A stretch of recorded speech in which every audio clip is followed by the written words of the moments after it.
High, আমি শর্মিষ্ঠা। বংকুক চ্যানেলে সকলকে ওয়েলকাম। আজকের রেসিপি হলো ডালিয়া। নিরামিষ বা একাদশীর দিনে এই রেসিপিটা তোমরা অবশ্যই খেতে পারো, সবজি দিয়ে ডালিয়া। তো চলো রেসিপিটা দেখে নেওয়া যাক। প্রথমেই এখানে বেশ কিছুটা পরিমাণ মুগ ডাল নিয়ে নিয়েছি। ঠিক যতটা পরিমাণ মুগ ডাল নেবে ঠিক ততটা পরিমাণেই কিন্তু ডালিয়া নিতে হবে, তাহলে টেস্ট বেশ ভালো আসে। তো প্রথমেই হাঁড়িতে কিন্তু সর্ষের তেল গরম করতে দিয়ে দিয়েছি। এরপর কেটে রাখা সবজিগুলো নিয়ে নিয়েছি। এই ফুলকপি, গাজর, কুমড়ো, সিম এই রকমের সবজি, বেশ কিছু সবজি। তোমরা আরও চাইলে অন্যান্য সবজিও দিতে পারো, আলুও দেওয়া যেতে পারে, তবে আমরা সেদিন দিইনি। এই যে 1 কাপ পরিমাণ মতন মুগ ডাল নিয়ে নিয়েছি।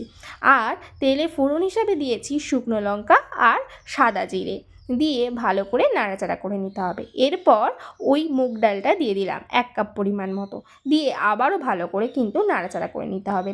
তারপর ডালটা যেই একটু লালচে মতন কালার চলে আসবে, তারপরে এখানে নিয়ে নেব 1 কাপ পরিমাণ মতন ডালিয়া। ওটাও কিন্তু দিয়ে দেব। ঠিক এই যেরকম বাদামি মতন আসলেই কিন্তু দিয়ে দিতে হবে ডালিয়াটা। দিয়ে আবারও কিন্তু ভালোভাবে নাড়াচাড়া করতে হবে। ওই 3-4 মিনিট মতন নাড়াচাড়া করে নিয়ে পরিমাণ মতো জল দিয়ে দিতে হবে। জলটা কিন্তু বুঝে দেবে, যে যেমন খাও আর কি। তারপর এক এক করে সব সবজিগুলো দিয়ে দেবে। এই যে যেমন গাজর, মটরশুঁটি, তারপরে কাঁচা লঙ্কা, তারপরে শিম, কুমড়ো, সব সবজিগুলো কিন্তু একে একে দিয়ে দিতে হবে।